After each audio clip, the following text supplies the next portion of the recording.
کہ اب آپ دیکھ لیں کہ ہوش نہیں قائم اس کی، والا خلاف ہی ہے اس کے، مگر ہوش نہیں ٹھکانا، اتنا یزید کی محبت میں اندھا ہو چکا کہ سوچتا ہی نہیں کہ یہ حوالہ تیرے حق میں۔ اعلیٰ حضرت نے لکھا کہ احمد ابن حنبل تو کھلا کہتے ہیں کہ یزید مسلمان نہیں رہا تھا، کافر ہو گیا، تو اس کا کلمہ جاتا رہا۔ جب بیت اللہ شریف کو اس نے شہید کرا دیا، مدینہ کو 3 دن برباد کرایا، اہل بیت کو قتل کیا، کیا رہا وہ مسلمان؟ مگر امام غزالی کہتے ہیں نہیں، گناہ گار مسلمان ہے، جو چیز طے ہو، فاسق ہے، گناہ گار۔ اپنا مسئلہ کیا بیان کرتے ہیں اعلیٰ حضرت؟ ہے اس میں کوئی صلاح الدین کے کام کی بات؟ اور ہمارے امام سکوت فرماتے ہیں کہ ہمارے امام جو نا ابو حنیفہ رحمۃ اللہ، وہ خاموش ہیں کہ ہم نہ مسلمان کہیں نہ کافر۔ تو پلے تیرے کیا پڑھو کہ نہ مسلمان ہے نہ ہم کافر کہتے، ہوا پھر کیا؟ وہ اللہ ہی جانتا، منافق ہے یہ بے ایمان، نہ مسلمان کہیں نہ کافر، لہذا یہاں بھی سکوت کریں گے۔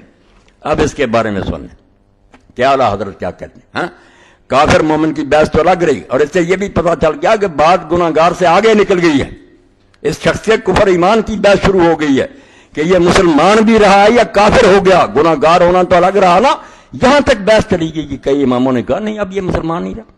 اور یہی میں حوالہ کسی دن پڑھوں گا، اس دور کی بہترین تفسیر 2 صدیاں ہو گئیں، محمود آلوسی رحمۃ اللہ نے بغداد کے مفتی اعظم تھے، روح المعانی لکھی، ہاں، اس میں انہوں نے سورہ محمد میں کہا کہ اللہ گوار میں اس کے حاضر ناظر کہتا ہوں کہ اس شخص کے اندر رائے ایمان کی نہیں ہے یزید میں، اور اگر تھا یہ مومن تو کافر ہو گیا، اب اس کے کفر میں کوئی شبہ نہیں۔ اور وہ کہتا ہے کہ علماء اتنے پر کہ قرآن مجید اٹھا کر کوئی گندگی پھینک دے، کہتے ہیں اب زبان سے 1000 بار کلمہ پڑھے کافر، اس کا یہ عمل ہی بتاتا ہے کہ قرآن کی توہین اس نے کیوں کی ہے۔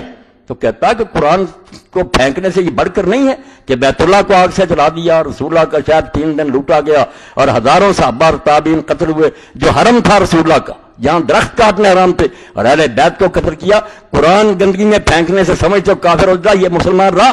وہ پڑھنے کے قابل بحث ہے۔ اور انہوں نے کہا جو کہتے ہیں کہ اس کو لعنت نہ کرو، ان پر کروڑوں لعنت ہیں، اس کے مددگاروں پر بے شمار لعنت ہیں کہ نام مراد ہو، ایسے ظالم کی مدد کرتے ہو۔ اب یہ سن لیں آپ، 6 جلد فتاوی رضویہ، کسی نے یہی کہا کہ بس یزید جو ایسا ایسا، اعلیٰ حضرت کا سن لیں اور داد دیں لوگوں کی جو شیخ القرآن بنے ہوئے ہیں، ان کی تفسیریں سعودیہ تقسیم کرتا ہے، کتابیں لکھتے ہیں، رسومات محرم اور نامر ثانیہ کربلا۔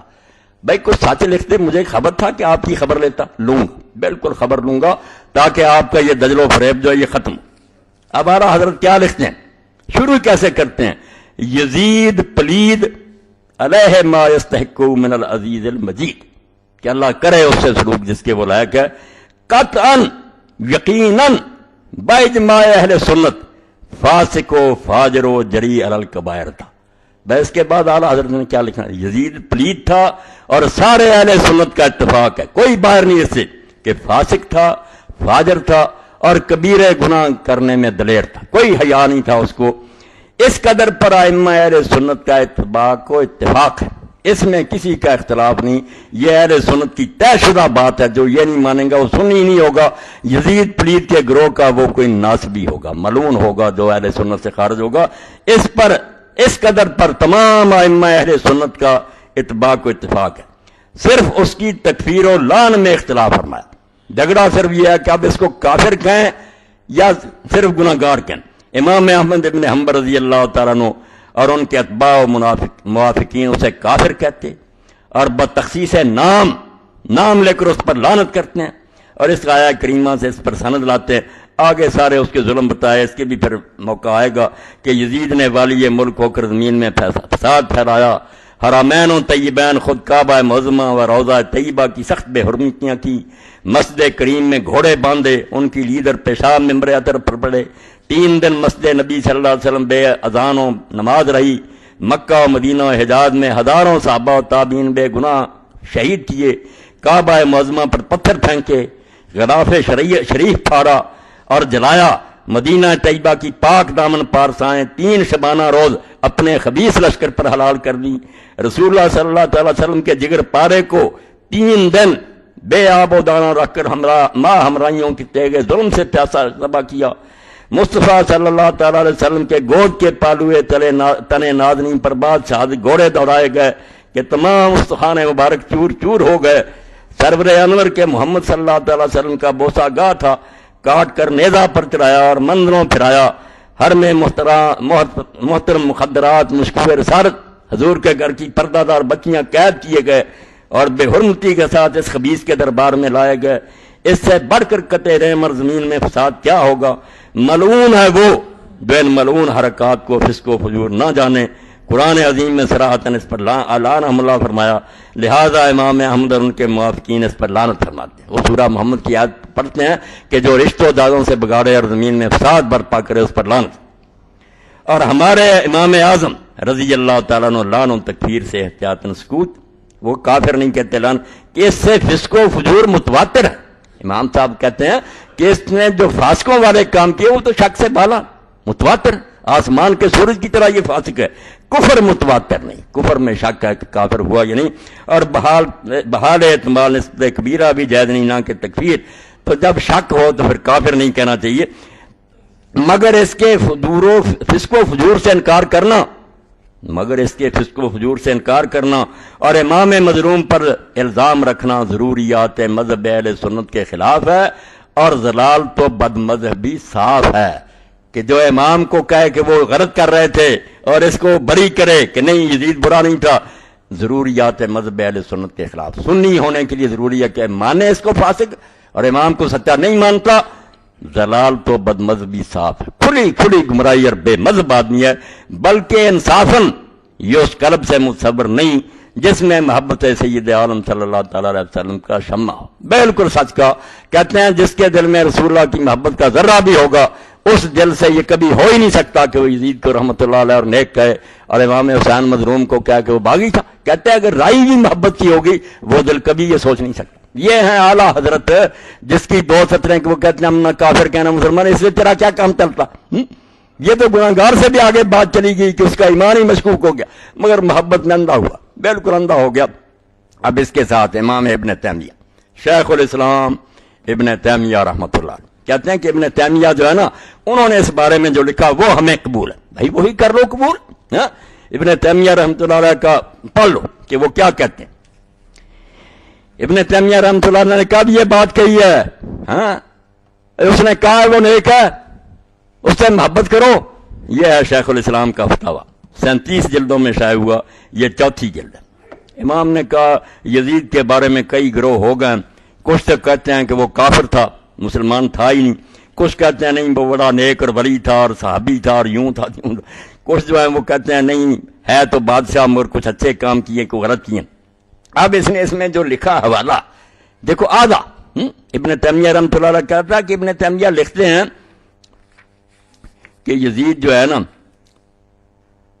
امام احمد ابن حنبل رحمۃ اللہ علیہ سے 85 سوا ان کے بیٹے صالح نے کہا کہ آپ یزید پر لعنت کیوں نہیں کرتے.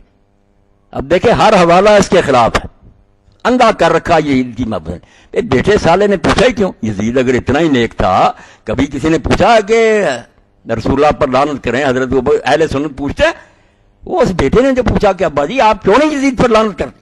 پتا چلا کہ ابا جی بھی اس کو برا کہتے رہتے تھے، بیٹا بھی جانتا ہے. اس نے کہا کہ آپ کیوں نہیں پھر نام لے کر کہتے کہ اس پلید پر لعنت ہو.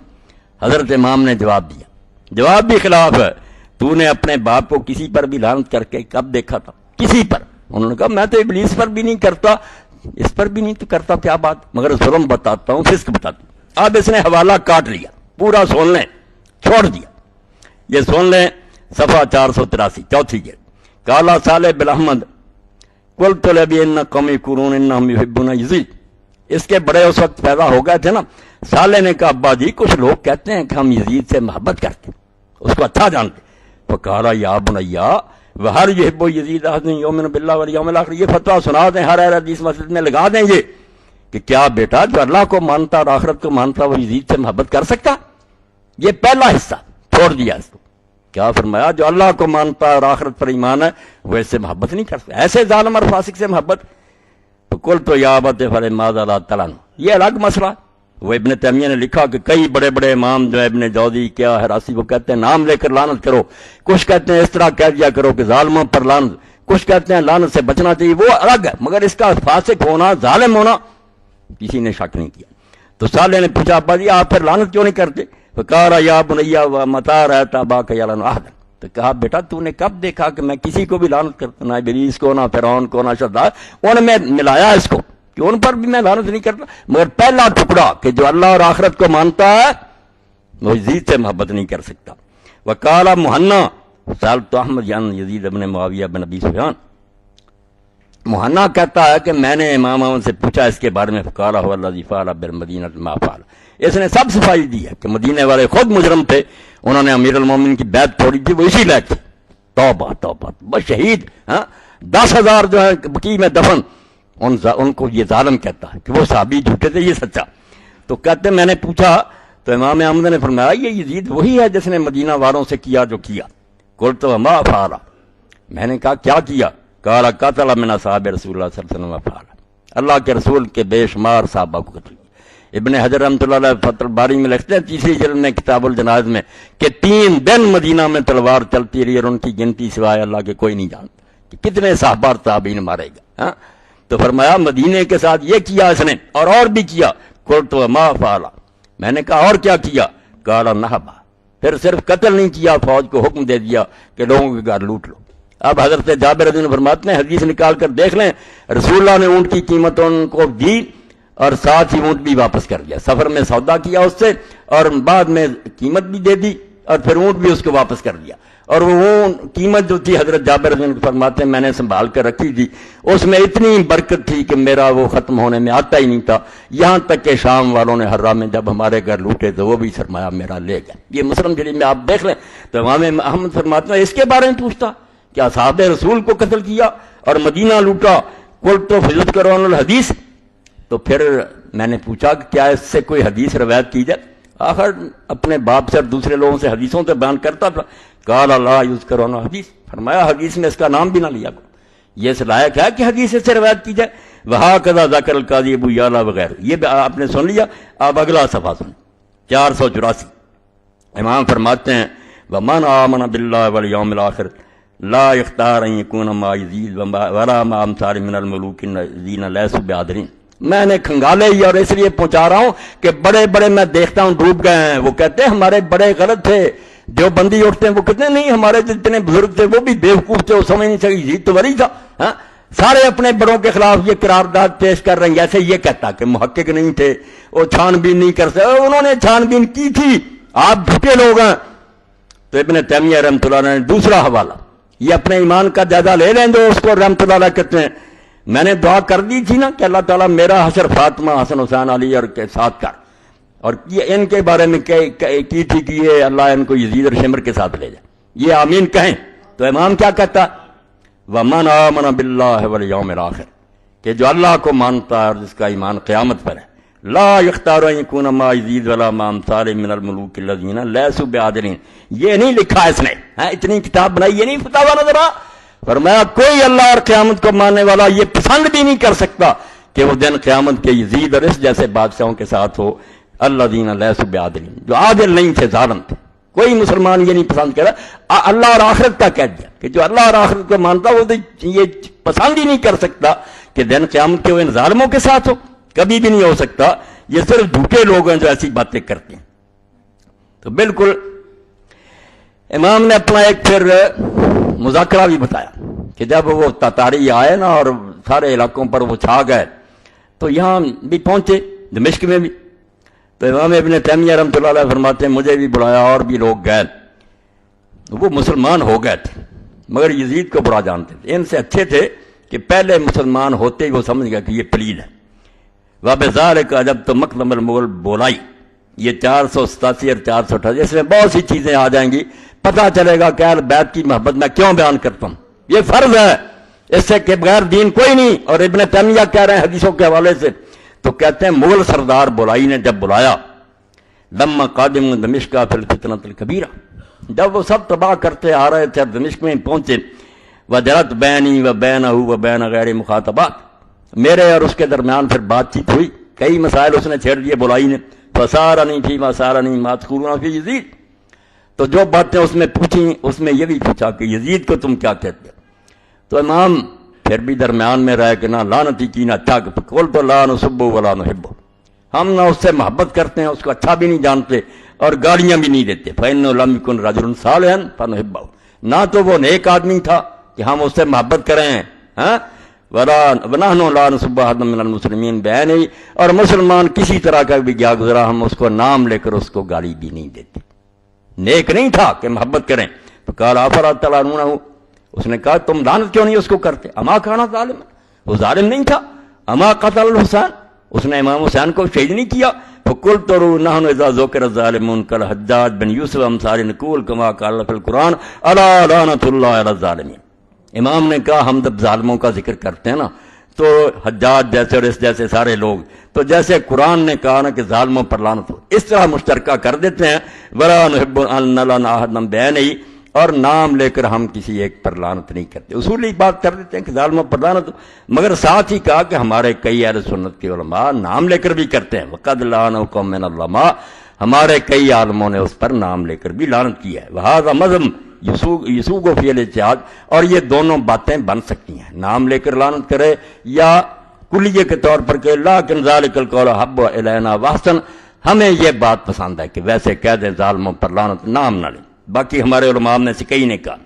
آگے کہا واما من قتل الحسین او عان علی قتلہ اور رضی بذلک، رہے وہ لوگ کوئی بھی نکلے جنہوں نے حسین علیہ السلام کو قتل کیا یا اس کے قتل میں مدد دی یا اس پر راضی ہوئے، یہ تو کہتا کہ وہ کیوں گورنر اور دوسرے ساتھی کیوں اپنے امیر کی اطاعت نہ کرتے، وہ بھی بغاوت کرتے تھے، یعنی شمر بھی ٹھیک کر رہا۔ یہ کہتے ہیں جو قتل کرنے والا جو مدد دینے والا راضی، کیا ہے ان پر؟ ہے لعنت اللہ والملائکۃ والناس اجمعین، اللہ کی فرشتوں کے اور سارے جہانوں کے اس پر لعنت ہے۔ لا يقبل اللہ منہ صرفا ولا عدلا، ایسے لوگوں کا اللہ نہ فرض قبول کرے گا نہ نفل۔ قال فما تحبون اہل البیت، اور بولائی نے کہا تم اہل بیت سے محبت نہیں کرتے؟ قلت محبت مندنا فرض واجب، امام نے کہا ان کی محبت فرض ہے، واجب ہے دین میں، یؤجر علیہ، اس پر اجر ملتا ہے۔ فإنه قد ثبت عندنا فی صحیح مسلم عن زید بن ارقم قال، کیونکہ ہمارے پاس صحیح مسلم میں ثابت حدیث ہے کہ زید بن ارقم کہتے ہیں قال خطبنا رسول اللہ صلی اللہ علیہ وسلم بغدیر یدعى خمن بین مکہ والمدینہ، کہ رسول کریم علیہ السلام جب اپنے آخری حج سے لوٹے تو مکہ اور مدینہ کے درمیان ایک چشمہ تھا، تالاب، جس کو غدیر خم کہتے تھے، وہاں اللہ کے رسول نے خطبہ دیا۔ فقال ایھا الناس انی تارک فیکم الثقلین، لوگوں میں بشر ہوں، کوئی پتہ نہیں فرشتہ اجل کب آئے اور میں دنیا سے چلا جاؤں، اس لیے میری وصیت سن لو کہ میں تمہیں کیا کہہ رہا ہوں کہ میرے بعد کیا کرنا۔ دو عظیم چیزیں چھوڑ رہا ہوں، ثقلین، بہت گراں قیمت، ان کا کوئی مول ہی نہیں ہے، ان کا کوئی اندازہ نہیں۔ فذکر کتاب اللہ وحظ علیہ، تو آپ نے قرآن کا ذکر کیا اور لوگوں کو بہت شوق دلایا کہ قرآن سے نور لینا۔ ثم قال وعترتی اہل بیتی، اور فرمایا دوسری چیز جو امانت ہے میری تمہارے پاس، وہ میرے خاندان کے لوگ ہیں، میرا گھرانہ ہے۔ اذکرکم اللہ فی اہل بیتی، اذکرکم اللہ فی اہل بیتی، بار بار چونکہ حضور کو اللہ نے بتا دیا تھا کہ یہ بات مانیں گے نہیں مسلمان، بعد میں تیرے بچوں پر قیامت گزرے گی، حضور نے 3 بار یہ کہا کہ میں تمہیں اللہ کا خوف دلاتا ہوں، اللہ کا خیال کرنا، میرے اہل بیت کے بارے میں ان سے ظلم نہ کرنا۔ اور امام قرطبی کا تذکرہ دیکھیں جس نے الجامع لیا، وہ کہتا بنو امیہ نے رسول اللہ کی ہدایت کے بالکل الٹ کیا کہ کچھ کو قتل کر دیا، کچھ کو قیدی بنایا اور عورتوں کو شہروں میں گھمایا، جو حضور نے کہا تھا اس کی الٹ کیا ان ظالموں نے۔ قلت للمقدم ونحن نقول فی صلاتنا کل یوم، اور میں نے اس مقدم بلائی سے کہا کہ امیر ہم اہل بیت سے کیوں محبت نہیں کریں گے جبکہ ہر روز ہم اپنی نمازوں میں کہتے ہیں اللہم صلی علی محمد وعلی آل محمد کما صلیت علی ابراہیم انک حمید مجید وبارک علی محمد وعلی آل محمد کما بارکت علی آل ابراہیم انک حمید مجید۔ قال مقدم ومن یبغض اہل البیت، امیر نے پوچھا جو پھر ان سے دشمنی کرے، تم نے تو کہا ہم فرض جانتے ہیں ان کی محبت ضرور بھیجتے ہیں، جو بغض رکھے اہل بیت سے، کل تو منابغضہم فعلیہ لعنت اللہ والملائکۃ والناس اجمعین، میں نے کہا امیر جو ان سے بغض رکھے اللہ کی اور فرشتوں کی اور جہان کی لعنت اس پر، لا يقبل اللہ منہ صرفا ولا عدلا، اللہ نہ اس کا فرض قبول کرے گا نہ نفل۔ ثم قلت للوزیر المغولی لئی شأن قال یزید وہذا تتری، میں نے پھر اس کے وزیر سے پوچھا کہ یہ تاتاری ہے، یہ یزید کے بارے میں کیوں پوچھتا اور یہ چیزیں پوچھا؟ قال قد قالوا له ان اہل دمشق نواسط، اس نے کہا اس کو یہ بتایا گیا کہ یہ دمشق کے رہنے والے جو ہیں یہاں یزید رہا اور معاویہ رہے ہیں، اس لیے یہ ناسبی ہیں، یہ دشمن اہل بیت کے، اس لیے وہ قرید رہا کہ اگر تم دشمنان اہل بیت زندہ نہیں چھوڑے گا۔ قلت بصوت عال، میں نے پھر اونچی آواز سے کہا یکذبullah قال ھذا کہ امیر جو یہ کہتا ہے کہ دمشق کے لوگ ناسبی ہیں وہ جھوٹ بولتا ہے. ومن قال ھذا فعلیہ لعنت اللہ جو یہ بات کہے اللہ کی اس پر لعنت. واللہ ما فی اہل دمشق نواسب اللہ کی قسم یہاں دمشق میں کوئی ناسبی نہیں ہے. وما علمت فیہم ناسبین میں نے ان میں کوئی ناسبی نہیں دیکھا. ولو تنکس احد علیہم بدمشق القام والمسلمون علیہ امیر یہاں اگر کوئی حضرت علی کو برا کہا دمشق میں تو مسلمان اس پر ٹوٹ پڑیں گے اور اس کی بوٹیاں اڑا دیں گے. یہاں کوئی ناسبی نہیں. لیکن کانا قلیلا من لما کانا بنو امیہ ولاۃ البلاد یہ چیزیں چھپاتے ہیں. یہ ابن